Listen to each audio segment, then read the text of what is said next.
If you need more consistency with where your golf ball goes, then today's video is just for you. I think a lot of times we lose sight of what it is we're trying to do here in the golf swing, and hopefully it's to hit more of our shots at target. Now, the rules of golf give us 14 sticks with weights on the end of it. And really what it boils down to is how well we move those sticks, right? How well we move this club through space to make that little round ball go where we want it to go.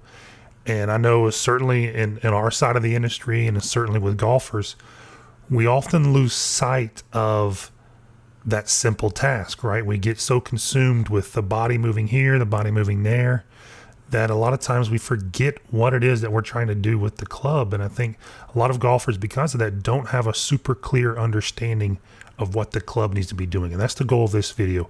We want to show you a really consistent way to move the golf club during your swing, because I think understanding that will help you to really start to adopt certain body movements to make that happen for each of us, right? For our own individual bodies. We want to move the club X. We need to make our bodies move Y to help produce that happen. I think sometimes it's backwards to think if I move my body Y, the club's going to move X, and it doesn't always happen that way. So let's start this video. We're going to look at the club, and we're going to look at it from face on and see if we can't help you get a better understanding of how to consistently move the golf club for better golf shots. So right here, our face on golfer, we've got the same golf swing on both sides of the screen. Obviously, we have the body included on the left, and the same club movements, the same swing without the body on the right. And we're just going to color these clubs as we move through these benchmarks so we can see how the club moves. And right off the bat, we can see when he gets to this shaft parallel spot, how much linear travel there was away from the target from where he was at address with the club.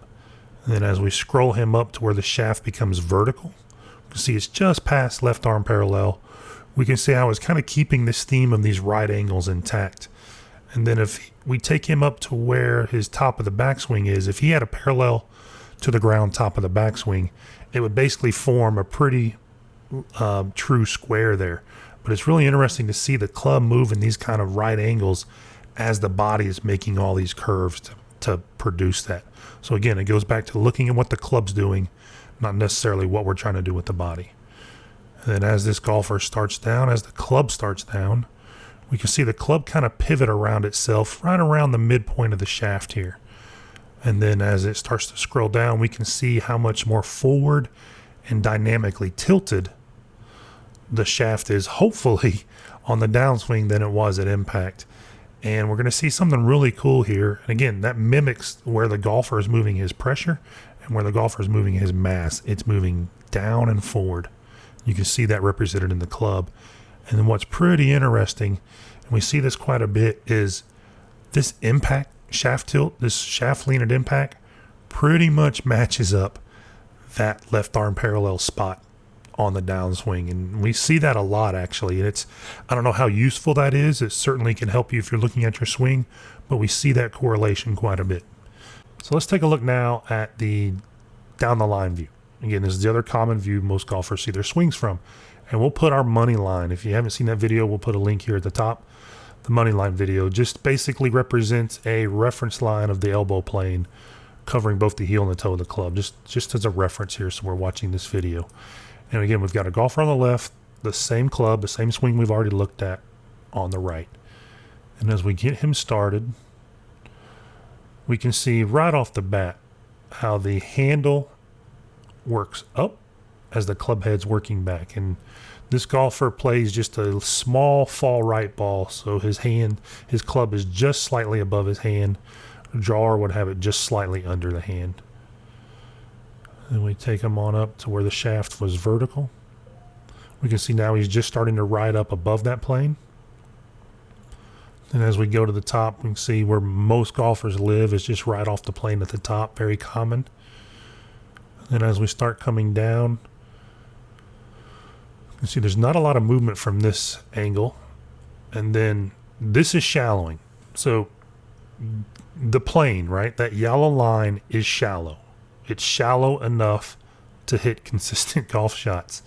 We see a lot of golfers certainly come down way above that. That would be steep. And then we also see an issue with a lot of golfers who try to come down way below that. So they would actually have their club, instead of it being right here, it would be super tilted, more horizontal to the ground. That's as big of a problem, in my opinion, as being way too steep. You have a different set of problems, but it still creates problems. There's no need to get this club pitched super shallow or certainly super steep. You want it basically getting back on this plane as soon as possible, and that's shallow enough for consistent, strong, powerful golf shots. And then we come down into impact. We can see it goes right through his hands, really preparing to strike the ball. And then coming into the ball, we can see now why, from that face-on view, why the club looked so much taller and longer. It's just because the club, the grip, has moved closer to the camera than it was at address, giving the illusion that the club has gotten longer. So the last thing we want to look at is the trace of the club head relative to that midpoint of the grip where the hands join the club. This is a big concept, I think, for consistency for a lot of golfers to understand. And we can see we've got our little light pink line here. This represents our backswing. And we're going to take the club up, and we can see how the club head and the hand path don't necessarily follow the same path, but they do intersect. And that's a key point to understand. We see a lot of golfers who don't intersect these lines. We'll show you an example here of a single digit golfer here in a second, where his club never intersects the hand path. The club path never intersects the hand path. And that's a big hurdle for consistency. We should get the club, should start with the club head out in front of the hands, and then at some point it should flip back behind. Now, when that happens is vitally important. If you're a fader of the golf ball, it's typically going to happen right through here a little later. If you're a drawer of the golf ball, it'll happen probably by right now. But it should happen somewhere in this window where we start to see that club head path bisect and cross over the hand path. And if we take them on up, we can start the downswing hand path here in red, and we can see how the club just shallows slightly, how the hand path actually goes away from the golf ball to start down. And they both, going up and back, are pretty darn similar. And again, this is a great way to move the club if consistency is lacking in your golf swing. Now let's look at, and you can see again how the club head path bisects the hand path, roughly the same exact spot as it did coming back.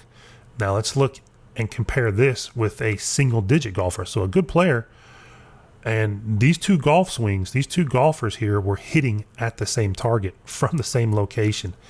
And we can see just how drastically different these hand, or I should say grip, because we don't have the hand, how these grip movements and the club head movements drastically differ. And if you had to guess which one of these hit more consistent golf shots, you'd probably be guessing the left side. It's just way more organized, way more consistent, way less manipulation, both off and on plane, that we see here on the right. And once the golfer on the right really started to understand all of this, he really tuned up the path of his hands and his club head. And you can see here what we talked about just a second ago, how his club path never bisects his hand path.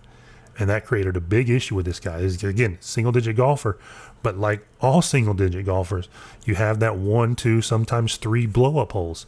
And it's not being able to consistently find the center of the club with a good face angle time after time after time, with all of these different variations and calculations having to be made in a split second of time.